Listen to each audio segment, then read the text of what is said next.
Now at 9, MoDOT prepares for the wintry weather in Joplin. You're going to hear from them on their plans in place. As the fight against Russia intensifies in Ukraine, President Volodymyr Zelensky travels to Capitol Hill and the White House to make his case for more aid. I'm Adler Rivera in Washington, and I'll have the details of his trip coming up. The 4 states' most watched news starts now. Thank you for joining us tonight. I'm Jordan Albee. A potentially dangerous several hours ahead of us. Meteorologist Doug Heddy joining us now. Doug. Yeah, we have winter storm warnings already in effect. You can see a sliver of Kansas, southwestern Missouri, north of I-44. Usually it takes about a 6-inch snow to give us a winter storm warning, but due to the winds combined with this snow and the visibility being so low, that's what has fired off the winter storm warnings. Everybody else in the purple winter weather advisories, as snowfall will be a little bit lower. So you can see in the purple, and then everybody's under wind chill warnings, as our wind chills are going to be minus 25 to minus 30 here in about 24 hours. Right now, not much going on. We are going to get a little bit of drizzle starting to form. Look at the band of snow across central parts of Nebraska, and it's that band that is going to head toward us as we go through the overnight hours tonight. In fact, look at this massive Arctic fronts. 12 in Lincoln. Goodland has dropped to minus 4. Rapid City minus 17. Freezing rain, sleet, and snow really increase as we go through the morning hours, and then starts to taper off late in the day. But look through the night. We'll be in the 30s, drop to 20 by 7 a.m., 8 by 10 a.m. tomorrow morning. Of course, we're going to break this entire system down for you here in just a bit. Yeah, wow. Doug Heddy, thanks so much. MoDOT and the city of Joplin are preparing to clear roads tonight. They're doing the preparations tonight on the way. KOAM's Jalen Banks has more. Like many places across the country, Joplin will be receiving its own inclement weather. But the city, along with MoDOT, are ahead of the curve. We're just making sure our equipment is good to go, double checking the plows for movement up, down, left, right. And then, of course, we're just making sure we got the staff ready to go, because we utilize not only our maintenance staff, but we have supplemental help from other departments, and we have emergency help from the outside as well. The Southwest District of MoDOT will have over 20 plows, and Joplin will have 10. In a statement from the city for prepping the roads and removal, they said, "The city presumes there will be weather events in the coming planning year, so we order supplies well in advance of the wintry weather. Our crews and equipment are ready, and we ask citizens to use good judgment if they need to go out during the weather event." Hammond Link also says there are specific routes that MoDOT will focus on. So we cover all the state routes, which includes the interstates, the U.S. routes, the Missouri routes. We do cover the lettered routes as well, which are kind of called our secondary routes, if you will. So when we plow, we obviously focus on the interstates and major routes first to get them to near normal before we transition over to the secondary routes, which are typically the lettered routes, and some of the lower volume numbered routes as well. Both the city and MoDOT make sure that they get their salt supply in the spring to ensure that they have it in time for the winter. In Joplin, Jalen Banks, KOAM News. You can find information on winter safety tips, closings, and road condition resources on our website, KOAMNewsNow.com. Well, if you don't have a wood-burning stove fireplace, you may need to think ahead of what you should do if you lose power in the sub-freezing temperatures. KOAM's Carrie Worthen talks with professionals on how to stay warm in case of the power outage. That is an indoor, it's still a propane heater. Christopher Huffman, manager of Hingles Ace Hardware, says that propane or kerosene is great in emergency situations like power outages. However, you need to be cautious. Make sure that they are rated indoor safe, because you do not want to build up of carbon monoxide in the house and face the possibility of a poisoning or anything like that. Whether for flashlights, radios, or heaters, make sure you have batteries. If you have rechargeable ones, make sure they are charged. I'm not sure about the electrical outage, other than I will keep battery supplied heaters and flashlights on hand, and candles as well. Derek Crow with Carthage Water and Electric Plant says there is a possibility of power outages. He says anyone using a generator should make sure that there's good ventilation. Being one, don't put a generator in your garage or your house. The next one is probably your wood stove or fireplace, using wood to heat your home. And make sure you have plenty of blankets and water. You can never be too safe when it comes to preparing for weather. In Carthage, Carrie Worthen, KOAM News. Crow also reminds Carthage residents in particular to get CWP's app to alert them of outages. Well, Well, 6 agencies responded to a manhunt and standoff in Cherokee County, Kansas that ended in the suspect taking his own life. It started shortly after 4 p.m. Tuesday. Cherokee County Sheriff's deputies responded to a wooded area west of Baxter Springs. Authorities say 46-year-old Joseph Gonzalez fled after pistol whipping a woman in the head. According to the Cherokee County Sheriff, the gun jammed when the suspect attempted to shoot the woman. After hours of searching, authorities found Gonzalez hiding in a camper closet. Deputies say Gonzalez then shot and killed himself. The injured woman was treated at a local hospital and later released. Lawmakers gathering on Capitol Hill tonight as Ukrainian President Vladimir Zelensky getting ready to address a joint meeting of Congress. This address coming just hours after Zelensky met with President Joe Biden at the White House.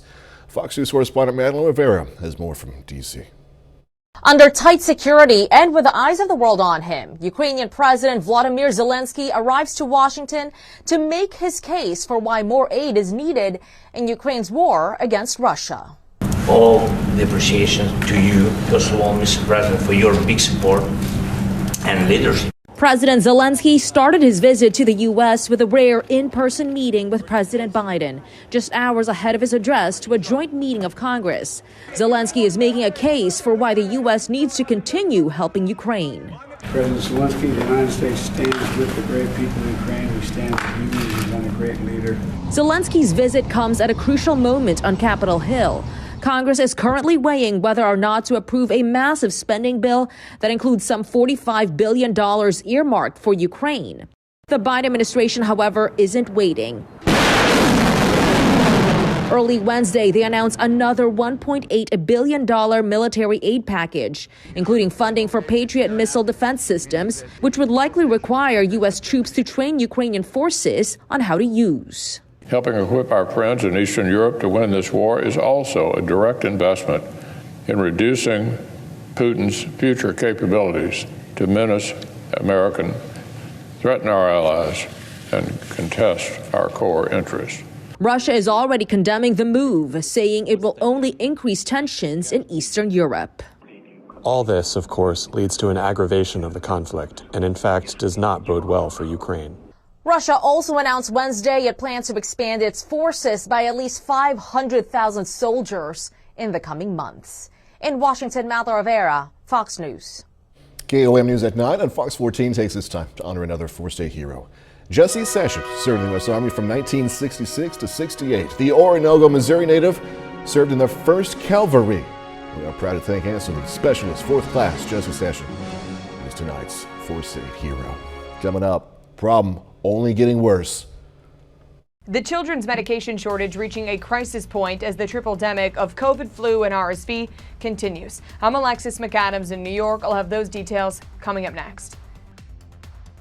Triple-demic is putting a strain on healthcare providers and pharmacies all over the U.S. Fox News correspondent Alexis McAdams has more on this story.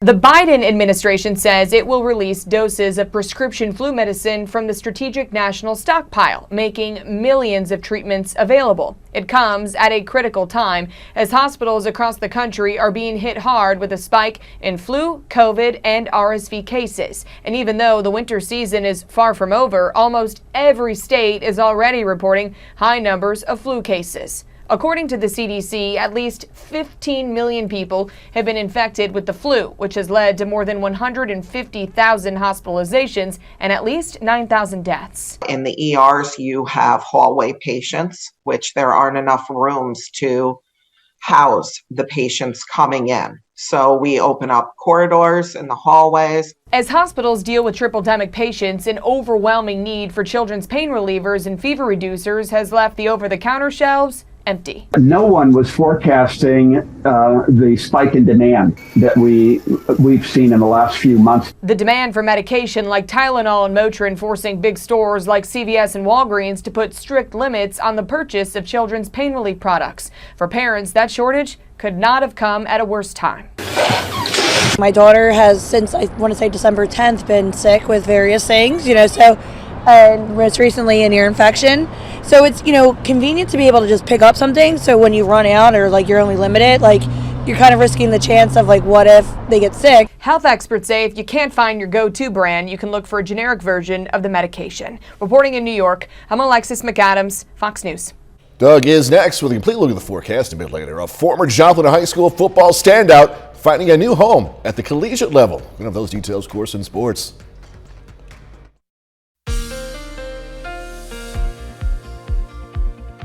Well, of course, it turned out to be a cool day for us today. High temps mid-40s, but it's going to get downright brutally cold as we go through the next 24 hours. Right now, we're quiet. Indigo Sky Casino and Resort. We're looking just outside of Seneca, Missouri, but things will really start to heat up as we go through about the next 12 hours or so. Let me show you why. We got an Arctic front dipping in. This is moving in actually a little bit quicker. It's just northwest of Kansas City, just north of Wichita. So if you look at Goodland, -4, 12 in Lincoln, it's -17 in Rapid City, and it's that cold air that is going to head toward us. As we go through the next few hours, we're going to start to see some drizzle developing. Our humidity is starting to go up. We're sitting at 42 right now, south wind at about 5 to 10. 39 here at 11, 19 by 7, 8 by 10 a.m. So we just go the wrong direction as we go throughout the daytime hours tomorrow. A lot of clouds, dry, but again, we'll start to see some drizzle. You can see right along the front, we're getting a little bit of light drizzle popping up. So we're going to get drizzle eventually over the freezing drizzle and then a band of snow to finish it off as we go through the morning hours tomorrow. So here comes the front. It barrels in. It's going to be in the metro about 4 a.m. So here in about 6.5, 7 hours. Snow builds in behind it. Look at the colder temperature. So it doesn't snow for very long, but it's going to be so cold, everything is going to stick as we go through the late night hours into the daytime hours tomorrow. Let's jump to 2 a.m. We got drizzle. We have freezing drizzle in our northern counties, mainly setting into the 30s. As we continue, here's 4 a.m., freezing drizzle through the metro. So by the time you get up, the roads are going to be bad. Everything is immediately going to freeze as temperatures continue to drop. Let's continue through the morning, and we're going to stop at 7 a.m. Now light snow overtakes the region. Look at our temps. 1 in Yates Center, 2 in Iola, 9 in Oswego. Light snow continues through the morning hours. Here's 9 a.m. dropping into the single digits. Still light snow about the noon hour, and then finally tapers off as we go into the afternoon. But look at our temps. We drop below 0 by tomorrow evening. We continue downward tomorrow night, -5, -6 degrees for overnight lows. All right, snowfall, I've adjusted a little bit since 5 and 6 o'clock. I've been thinking 2 to 3 inches for most of us. There could be an isolated 4, but it's going to be a little bit heavier in southeastern Kansas, so that's why I extended it out toward the west. Southern counties, 1 to 2 inches, and remember, we're going to get that little layer of ice at the beginning, so that could cause some issues. Chances start going up 3 a.m., 5 a.m., 7, 9, 11 a.m., and then we'll start to taper off as we go into the afternoon. So what are your hazards going to be? Of course, impacts are going to be high with snow on the roads, at least moderate with ice, because we're going to get that layer of ice. The cold is going to be a huge impact, and the wind is going to be a problem as well. We could have some down power lines, not really from ice or snow, but due to the winds that are going to be gusting upwards of 35, 40, 45 miles per hour at times, and that means our wind chills drop. By tomorrow evening, -25 to -30 degrees is the way it's actually going to feel. 19 at 7, 4 at noon, 0 by 5 p.m. Actual temperature as we go into tomorrow evening. -5 tomorrow night, 11, that's it on Friday. Christmas Eve, 18. Christmas Day could get some snow flurries and a balmy 27 degrees. Jordan? Doug, thanks so much. Coming up, a national look at some dangerous winter. Millions of Americans brace for dangerously cold temperatures. I'm Fox Weather's Will Nunley in Dallas. I'll have that story coming up. A major airline could be offering a nice perk in the new year. Delta Airlines is looking to launch free wireless internet for its passengers as soon as early 2023. That's all according to the Wall Street Journal. Initially, carriers are expected to offer free Wi-Fi on a significant amount of its planes before turning on the service on more of its fleet throughout the year. Delta, for its part, is not commenting on its plans, but said it's in the process of testing Wi-Fi infrastructure. JetBlue Airways has long offered a free internet during flights backed by corporate sponsorships. Many other airlines have also been introducing faster, cheaper offerings, though prices and speeds can still vary greatly. Millions of Americans are heading out for the holidays, but an Arctic blast is threatening all those plans. Some states already experiencing brutal temperatures. Fox Weather's Will Nunley has more.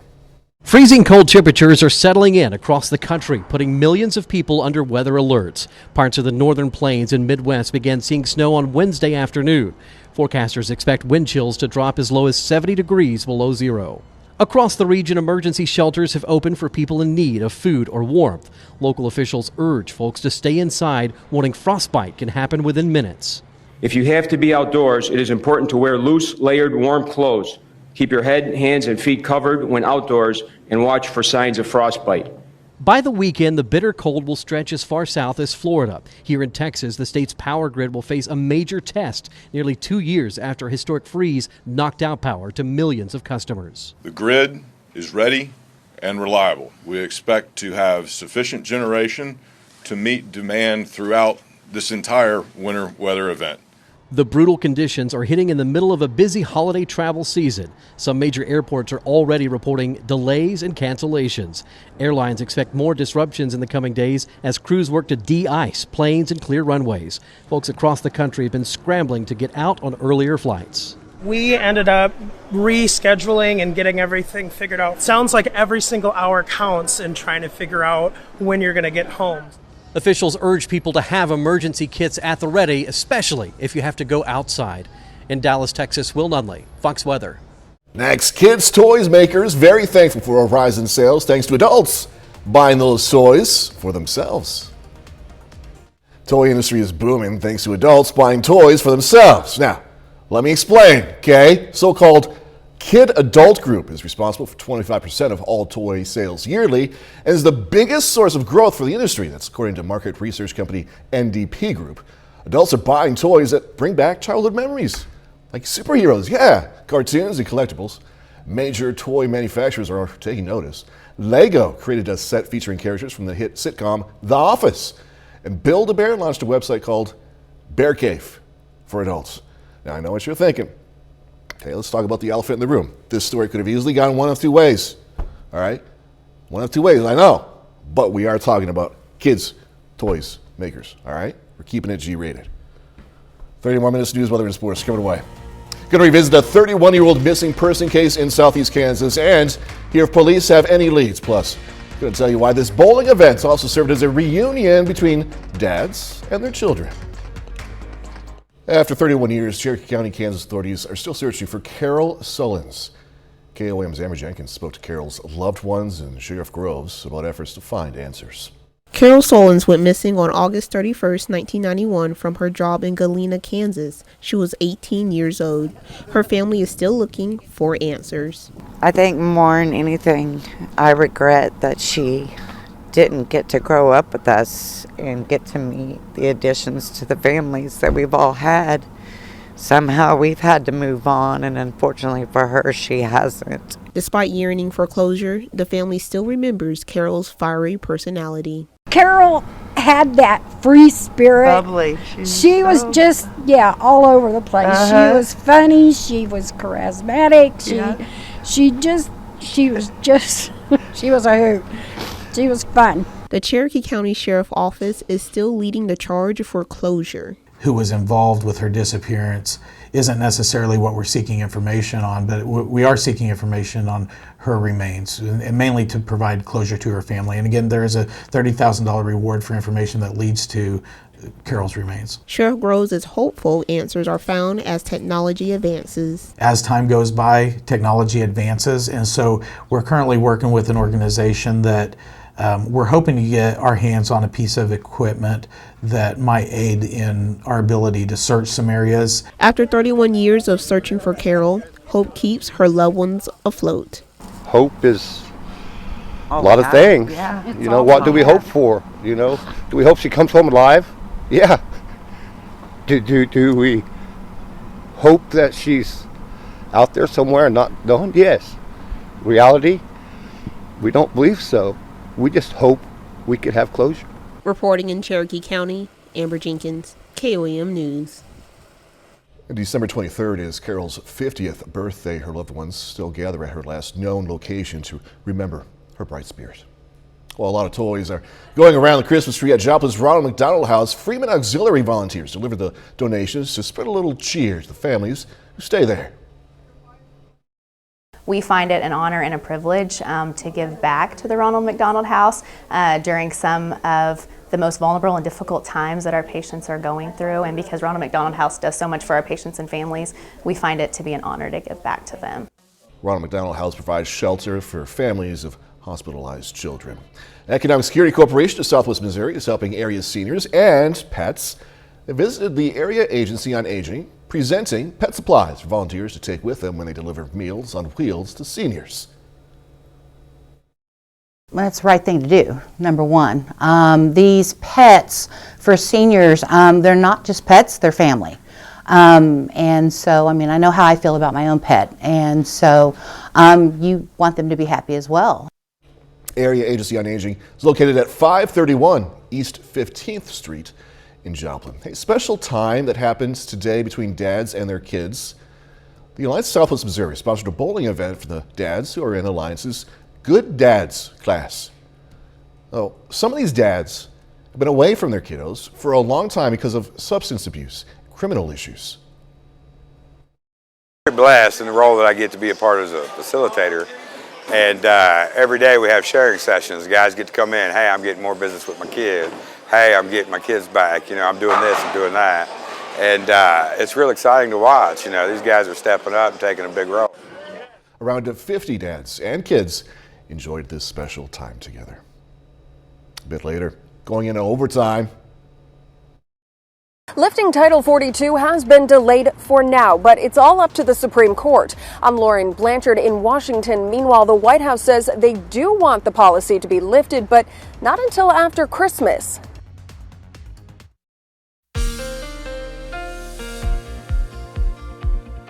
Well, of course, it turned out to be a cool day for us today. High temps mid-40s, but it's going to get downright brutally cold as we go through the next 24 hours. Right now, we're quiet. Indigo Sky Casino and Resort, we're looking just outside of Seneca, Missouri, but things will really start to heat up as we go through about the next 12 hours or so. Let me show you why.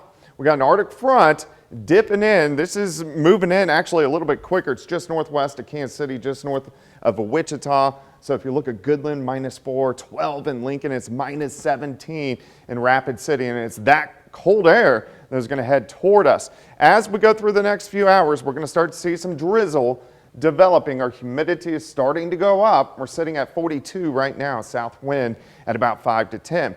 39 here at 11, 19 by 7, 8 by 10 a.m. So we just go the wrong direction as we go throughout the daytime hours tomorrow. A lot of clouds, dry, but again, we'll start to see some drizzle. You can see right along the front, we're getting a little bit of light drizzle popping up. So we're going to get drizzle eventually over the freezing drizzle and then a band of snow to finish it off as we go through the morning hours tomorrow.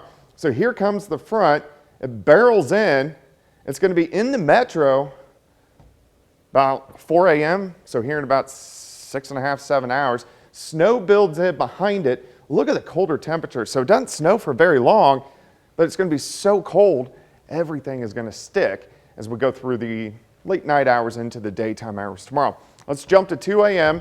We got drizzle. We have freezing drizzle in our northern counties, mainly setting into the 30s. As we continue, here's 4 a.m. freezing drizzle through the metro. So by the time you get up, the roads are going to be bad.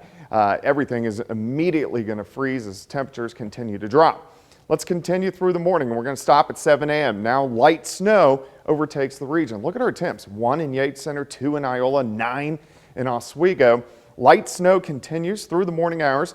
Here's 9 a.m. dropping into the single digits. Still light snow about the noon hour, and then finally tapers off as we go into the afternoon. But look at our temps. We drop below 0 by tomorrow evening. We continue downward tomorrow night, -5, -6 degrees for overnight lows. All right, snowfall, I've adjusted a little bit since 5 and 6 o'clock. I've been thinking 2 to 3 inches for most of us. There could be an isolated 4, but it's going to be a little bit heavier in southeastern Kansas, so that's why I extended it out toward the west. Southern counties, 1 to 2 inches, and remember, we're going to get that little layer of ice at the beginning, so that could cause some issues.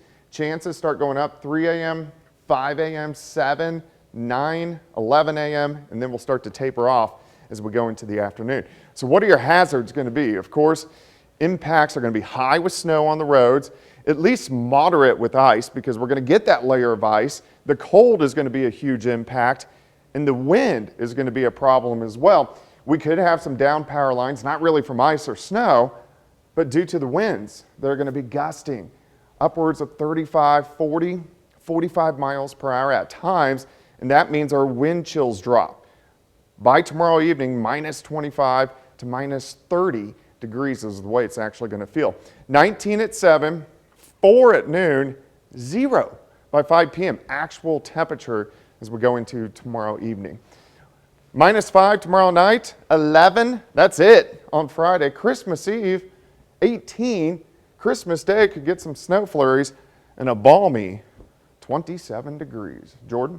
Doug, thanks again. Coming up in sports, Carthage boys hitting the floor for the Hy-Vee Holiday Shootout in Kansas City. Plus, Galena High School standout Tyler Little commits to play football at Arkansas State. Jacob Leonard has that and more next.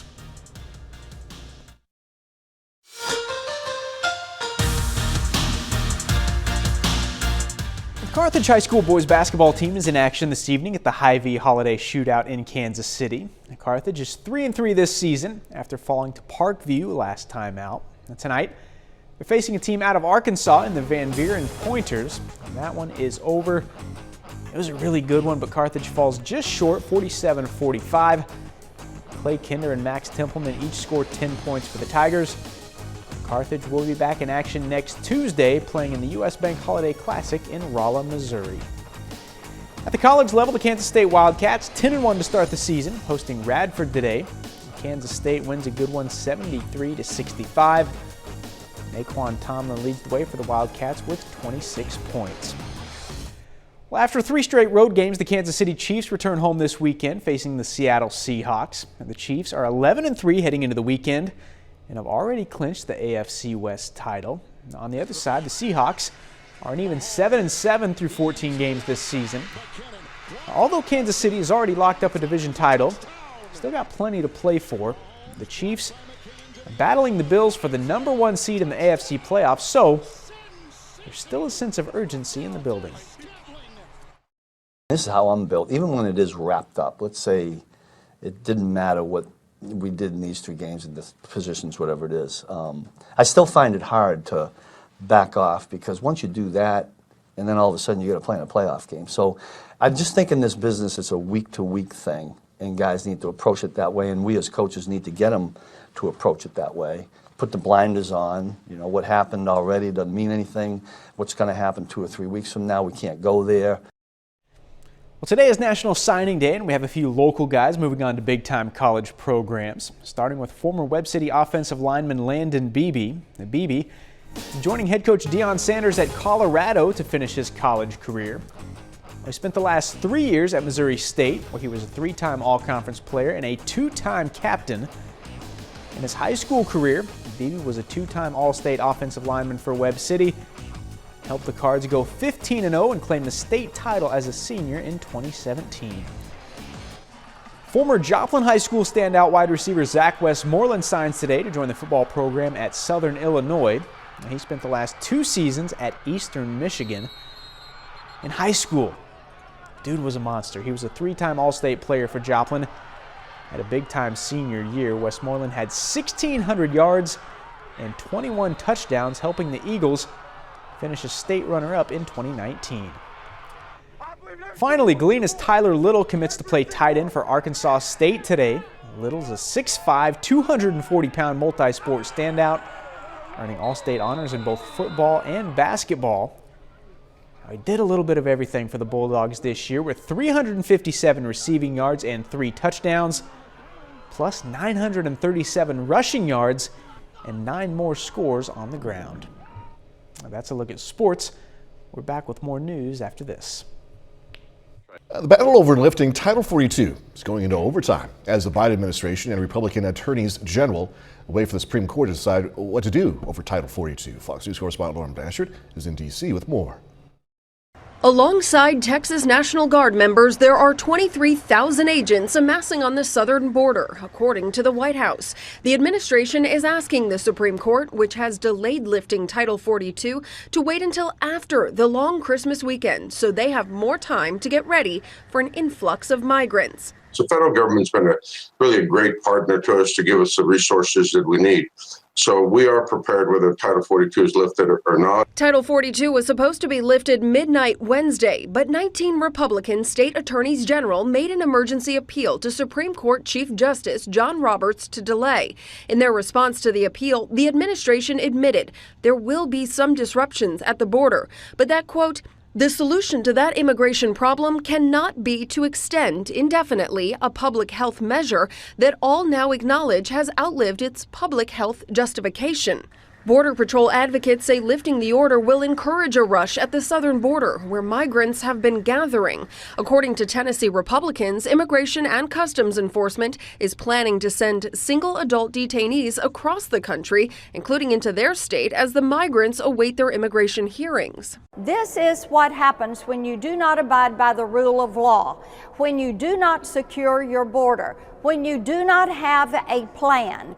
Next month, President Biden is planning a trip to Mexico City. Migration is expected to be a top issue. In Washington, Lauren Blanchard, Fox News. Coming up, Harrison Ford. Yeah, that dude talking about a couple of movies. One of them, definitely iconic. Kind of an odd story here. Country music legend Dolly Parton has a new song, okay? But you're not going to hear it for another 20 years. She says she's recorded it in 2015 and has it buried in a time capsule opening in 2045, along with a cassette and CD player. Parton is going to be 99 when the long-awaited song gets released. She says it's going to be worth the wait, though. It's a good one. She says it's a good one, so you have to take her word for it. Dolly Parton, ladies and gentlemen. All right, legendary actor, going from one legend to another. Legendary actor Harrison Ford is busy on the big and small screens, introducing a new character and returning to an iconic one. We spoke with him about both. Here's Fox's Asher Dvorkin. Range War's already started. Harrison Ford currently stars in Yellowstone's spin-off 1923, introducing more Duttons on the small screen. Taylor Sheridan has given me an opportunity for a complex character. The pressure on him is enormous. The whole myth of ranching and the romance of ranching that we feel as visitors to his world, as moviegoers. It turns out that it's a really tough, and economics are against you.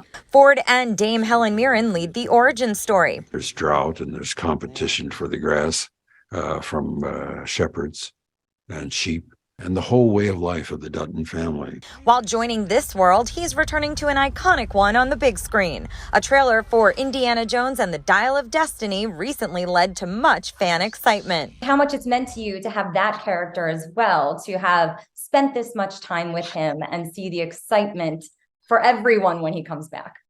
I'm hoping that people will be excited to see him back.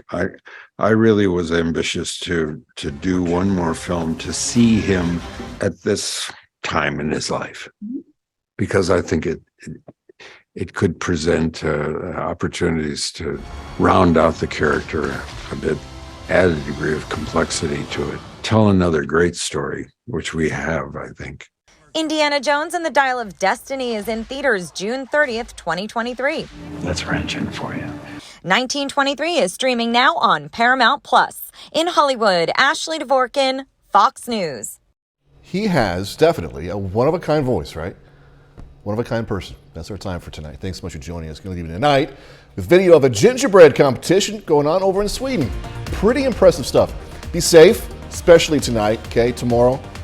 Do this all again tomorrow. See you then.